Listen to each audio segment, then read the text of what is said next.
Hi friends, welcome back to another lesson of Al Marwa Spoken English. കഴിഞ്ഞ ക്ലാസ്സിൽ ആമി സാറിൻ്റെ how much, how far ഇങ്ങനെയുള്ളതാണ് നമ്മൾ ചർച്ച ചെയ്തത്. അതിൻ്റെ തുടർച്ചയായ ഹും, ഫോർ ഹും, ടു ഹും എന്നീ ക്വസ്റ്റ്യൻ വേർഡ്സാണ് നമ്മൾ ഇന്ന് ചർച്ച ചെയ്യാൻ പോകുന്നത്. അതിനു മുമ്പായി ഇംഗ്ലീഷ് മനസ്സിലാക്കുവാനുള്ള ഒരു എളുപ്പ വഴി, അതിനെക്കുറിച്ചാണ് നാം നിങ്ങളോട് പറയുന്നത്. അത് കഴിഞ്ഞിട്ട് ലെസണിലേക്ക് പോവാം. നമുക്കറിയാം, പല ആൾക്കാരും അല്ലെങ്കിൽ പല ആൾക്കാരുടെ ശ്രദ്ധ പല വിധത്തിലാണ്. ചില ആളുകളുടെ ശ്രദ്ധ വളരെയധികം അവർക്ക് തന്നെ മനസ്സിലാക്കിയെടുക്കാൻ പറ്റുന്ന വിധത്തിലാണ്. എന്നാൽ മറ്റു ചില ആൾക്കാരുടെ ശ്രദ്ധ അവർ കേട്ടു എന്നല്ലാതെ അവർക്കത് പൂർണ്ണമായും മനസ്സിലാകാത്തൊരു അവസ്ഥയാണ്. ഉദാഹരണമായി ഞാനൊരു എക്സാമ്പിൾ കാണിച്ചു തരാം. ഒരു സ്റ്റീലിൻ്റെ ചെറിയ പാത്രമാണ് എൻ്റെ കയ്യിൽ ഉള്ളത്. ഞാൻ ഇതിനെ നേരത്തേക്ക് ഇട്ടപ്പോൾ അതിൽ നിന്ന് ഒരു സൗണ്ട് ഉണ്ടായി. രണ്ട് പേരാണ് ഈ സൗണ്ട് ശ്രദ്ധിച്ചതെങ്കിൽ ഒരാളോട് ചോദിച്ചു കഴിഞ്ഞാൽ അദ്ദേഹം പറയും എന്തോ ഒന്ന് വീഴുന്നത് കേട്ടു. അതേസമയത്ത് മറ്റയാളോട് ചോദിച്ചാൽ അദ്ദേഹം പറയും ഒരു സ്റ്റീൽ പാത്രം വീണ് കുറച്ച് സമയം ഗജ ഗജ എങ്ങനെയുള്ള സൗണ്ട് കേട്ടു. രണ്ടുപേർ കേട്ടത് ഒരേ പാത്രം വീഴുന്ന സൗണ്ടാണ്, പക്ഷേ രണ്ടുപേരുടെ ശ്രദ്ധ എന്താണ്? രണ്ട് രീതിയിലാണ്. ഇവിടെയാണ് പ്രശ്നം. അപ്പോൾ ശ്രദ്ധിക്കാനുള്ള ആ കഴിവിന് നമ്മൾ എന്ത് ചെയ്യുക? വളരെയധികം ഉണ്ടാക്കി എടുക്കുക. അതിനു വേണ്ടി ഉദാഹരണമായി നിങ്ങളൊരു പുസ്തകമോ ഒരു ഇംഗ്ലീഷ് ന്യൂസ് പേപ്പറോ എടുത്ത് ഒരു മൊബൈൽ റെക്കോർഡ് ചെയ്തുകൊണ്ട് നിങ്ങളതിനെ വായിക്കുക. വായിച്ചതിന് ശേഷം നിങ്ങളത് ഒന്ന് കേട്ട് നോക്കുക.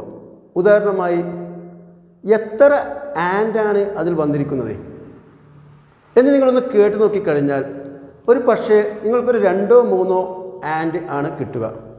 നിങ്ങൾ രണ്ടാമതും അത് വീണ്ടും കളിക്കുകയാണെങ്കിൽ ഒരു പക്ഷേ ആ ആൻഡ് 4 or 5 ആയിട്ട് കിട്ടുന്നതാണ്.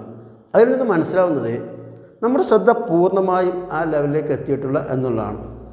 എത്തിയിട്ടുണ്ടെങ്കിൽ ആദ്യത്തെ തവണ തന്നെ നമുക്ക് എത്ര ആൻഡ് ഉണ്ട് എന്ന് മനസ്സിലാക്കാൻ സാധിക്കുന്നതാണ്. അതുകൊണ്ട് ശ്രദ്ധയെ ഉണ്ടാക്കാൻ വേണ്ടി ഇതുപോലെയുള്ള ഒരു പാരഗ്രാഫുകളോ മറ്റോ വായിച്ച് അതിൽ ഒരു വേർഡ് എത്ര തവണ വന്നിട്ടുണ്ട് എന്ന് വീണ്ടും ആ റെക്കോർഡ് ഉപയോഗിച്ച് കണ്ടുപിടിക്കാൻ ശ്രമിച്ചു കഴിഞ്ഞാൽ അത് പൂർണ്ണമായി കണ്ടുപിടിക്കാൻ സാധിക്കുമെങ്കിൽ ശ്രദ്ധ നമുക്ക് വളരെയധികം ഉണ്ട് എന്ന് മനസ്സിലാക്കാം. ഓക്കെ, ഇത് നിങ്ങളൊന്ന് പ്രാക്ടീസ് ചെയ്ത് നോക്കുക. കാരണം ശ്രദ്ധ വളരെ ആവശ്യമാണ്. സ്പോക്കൺ ഇംഗ്ലീഷോ മറ്റോ കേൾക്കുന്ന സമയത്ത് ശ്രദ്ധയില്ലാതെ കേട്ട് കഴിഞ്ഞാൽ നമുക്കെന്താണ്, അത് അധികം ഫലം ചെയ്യുകയില്ല. അതുകൊണ്ട് നമുക്ക് ഇന്നത്തെ ക്ലാസ്സിലേക്കൊന്ന് പോവാം. അതിനു മുമ്പ് കഴിഞ്ഞ തവണ നമ്മൾ പഠിച്ച ഹൗ മച്ച്, ഹൗ മെനി ഇതിനെ ജസ്റ്റ് ഒന്ന് റിവൈസ് ചെയ്തതിന് ശേഷം നമുക്ക് എന്ത് ചെയ്യാം, ബോർഡിലേക്ക് പുതിയ ലെസൺ നോക്കാം. ഓക്കെ, ഹൗ മച്ച് നമ്മൾ പറഞ്ഞാണ്. The last class we told that how much petrol is he filling in his bike. അവൻ എത്ര പെട്രോളാണ് അവൻ്റെ ബൈക്കിൽ നിറക്കുന്നത്. How much money is he giving to you. അവൻ എത്ര പണമാണ് നിങ്ങൾക്ക് നൽകുന്നത്. അതുപോലെ how far are you travelling from here to the station. നിങ്ങൾ ഇവിടുന്ന് സ്റ്റേഷനിലേക്ക് എത്ര ദൂരമാണ് സഞ്ചരിക്കുന്നത്. How far is he travelling from Kannur to Bangalore. അവൻ കണ്ണൂരിൽ നിന്ന് ബാംഗ്ലൂരിലേക്ക് എത്ര ദൂരമാണ് സഞ്ചരിക്കുന്നത്. ഇതുപോലെ ധാരാളം ഉദാഹരണങ്ങൾ കഴിഞ്ഞ ലെസണിൽ നമ്മൾ പറഞ്ഞാണ്.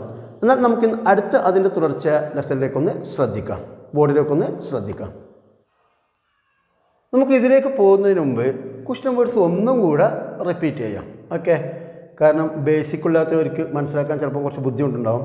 അതുകൊണ്ട് ഒന്നും കൂടെ റിവിഷൻ ചെയ്യാം. വാട്ട് എന്ത്, വിച്ച് ഏത്, വേർ എവിടെ, വെൻ എപ്പോൾ, വൈ എന്തുകൊണ്ട് എന്തിന്, ഹു ആര്, ഹൂസ് ആരുടെ, ഹും ആര്, ടു ഹും ആരോട്, വിത്ത് ഹും ആരുടെ കൂടെ, ഫോർ ഹും ആർക്ക് വേണ്ടി, ഹൗ എങ്ങനെ, ഹൗ മെനി എത്ര എണ്ണം, ഹൗ മച്ച് എത്ര മാത്രം, ഹൗ ഫാർ എത്ര ദൂരം, ഹൗ ഓഫൺ എപ്പോഴൊക്കെ, ഹൗ മെനി ടൈംസ് എത്ര പ്രാവശ്യം, സിൻസ് വെൻ എപ്പോൾ മുതൽ, വിച്ച് ടൈപ്പ് ഓഫ് ഏത് തരത്തിലുള്ള, വാട്ട് കൈൻഡ് ഓഫ് ഏത് തരത്തിലുള്ള. ഇത്രയുമാണ് നമ്മൾ ക്വസ്റ്റ്യൻ വേർഡ്സ് നോക്കിയത്.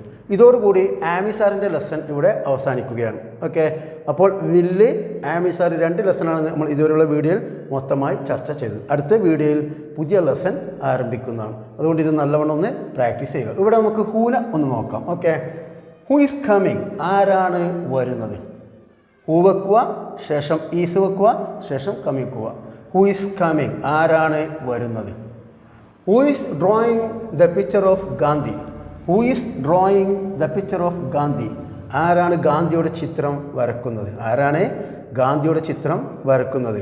Who is going along the roads, ആരാണ് റോഡിലൂടെ പോകുന്നത്. Who is going along the roads, ആരാണ് റോഡിലൂടെ പോകുന്നത്. You have told that we use the amis are for something happening at the moment of the speaking. ഇപ്പോൾ നടക്കുന്ന, അതായത് പ്രസൻറ്റ് നടക്കുന്ന കാര്യത്തിലാണ് പറയുക. Who is going along the road, റോഡിലൂടെ ആരാണ് പോകുന്നത്. റോഡിലൂടെ ആരാണ് പോകുന്നത്. ഒന്നും കൂടെ നോക്കാം. Who is coming, ആരാണ് വരുന്നത്. Who is drawing the picture of Gandhi, ആരാണ് ഗാന്ധിയുടെ ചിത്രം വരക്കുന്നത്. Who is going along the roads, ആരാണ് റോഡിലൂടെ പോകുന്നത്. ആരാണ് റോഡിലൂടെ പോകുന്നത്. ഓക്കെ, അടുത്തത് ഹൂസ്, ആരുടെ. Whose pen are you writing with, ആരുടെ പേന കൊണ്ടാണ് നിങ്ങൾ എഴുതുന്നത്. നമുക്കറിയാം വിത്ത് എന്ന് പറഞ്ഞ പ്രപ്പോസിഷൻ കൂടെ, കൊണ്ട് എന്ന് 2 അർത്ഥത്തിലാണ് ഇംഗ്ലീഷിൽ ഉപയോഗിക്കുന്നത്. അപ്പം ഹൂസിൻ്റെ അർത്ഥം ആരുടെ. അപ്പോൾ ആരുടെ പേന കൊണ്ട് എന്നുള്ളത് വരുന്നതുകൊണ്ടാണ് വിത്ത് ഉപയോഗിച്ചത്. വിത്തിന് വേണമെങ്കിൽ ആദ്യം ഉപയോഗിക്കാം. With whose pen are you writing പറയാം. അതല്ലെങ്കിൽ whose pen are you writing with. വിത്തിന് എന്ത് ചെയ്യാം, ലാസ്റ്റ് ഉപയോഗിക്കാം. Usually the native speakers use the with at the end of the sentence. At the end of the sentence, whose pen are you writing with? നിങ്ങൾ ആരുടെ പേന കൊണ്ടാണ് എഴുതുന്നത്. നിങ്ങൾ ആരുടെ പേന കൊണ്ടാണ് എഴുതുന്നത്. whose mobile phone is she using? whose mobile phone is she using? ആരുടെ മൊബൈൽ ഫോണാണ് ഉപയോഗിക്കുന്നത്. അവളെ ആരുടെ മൊബൈൽ ഫോണാണ് ഉപയോഗിക്കുന്നത്. ഒന്നുകൂടെ നോക്കാം. whose pen are you writing with? നിങ്ങൾ ആരുടെ പേന കൊണ്ടാണ് എഴുതുന്നത്. whose pen are you writing with? നിങ്ങൾ ആരുടെ പേന കൊണ്ടാണ് എഴുതുന്നത്. whose mobile phone is she using? അവൾ ആരുടെ മൊബൈൽ ഫോണാണ് ഉപയോഗിക്കുന്നത്. whose mobile phone is she using? ആരുടെ മൊബൈൽ ഫോണാണ് ഉപയോഗിക്കുന്നത്. whose ഒരു എക്സാമ്പിളും കൂടെ. whose car are they driving? whose car are they driving? അവർ ആരുടെ കാറാണ് ഡ്രൈവ് ചെയ്യുന്നത്. അവർ ആരുടെ കാറാണ് ഡ്രൈവ് ചെയ്യുന്നത്. whom ആരെ. whom ആരെ. whom are you meeting? നിങ്ങൾ ആരെയാണ് കണ്ടുമുട്ടുന്നത്. നിങ്ങൾ ആരെയാണ് കാണുന്നത്. whom are you meeting? നിങ്ങൾ ആരെയാണ് കണ്ടുമുട്ടുന്നത്. whom is your friends waiting for? whom is your friends waiting for? നിങ്ങളുടെ ഫ്രണ്ട് ആരെയാണ് വെയിറ്റ് ചെയ്യുന്നത്. whom is your friends waiting for? നിങ്ങളുടെ ഫ്രണ്ട് ആരെയാണ് വെയിറ്റ് ചെയ്യുന്നത്. whom are they calling? അവർ ആരെയാണ് വിളിക്കുന്നത്. ഇതൊക്കെ നല്ലോണം പ്രാക്ടീസ് ചെയ്യണം. കാരണം ഇത് ഉപയോഗിക്കുന്ന രീതി നമ്മൾ എന്ത് വേണം, നന്നായി മനസ്സിലാക്കേണ്ടതാണ്. Okay, whom are they calling? അവർ ആരെയാണ് വിളിക്കുന്നത്. ഒന്നും കൂടെ നോക്കാം. whom ആരെ. whom are you meeting? നിങ്ങൾ ആരെയാണ് കണ്ടുമുട്ടുന്നത്. whom is your friends waiting for? നിങ്ങളുടെ ഫ്രണ്ട് ആരെയാണ് വെയിറ്റ് ചെയ്യുന്നത്. whom are they calling? അവർ ആരെയാണ് വിളിക്കുന്നത്. അവർ ആരെയാണ് വിളിക്കുന്നത്. So you must practice well at home. Okay, then we can go to the next video, to the next lesson. Okay, bye. ആരെങ്കിലും subscribe ചെയ്യാൻ വിട്ടവരുണ്ടെങ്കിൽ അവർ സബ്സ്ക്രൈബ് ചെയ്യുക. ആർക്കെങ്കിലും ആവശ്യമുള്ളവർക്ക് ഷെയർ ചെയ്ത് കൊടുക്കുക. അതുപോലെ ഇഷ്ടപ്പെട്ടുവെങ്കിൽ ലൈക്ക് ചെയ്യുക. ഓക്കെ.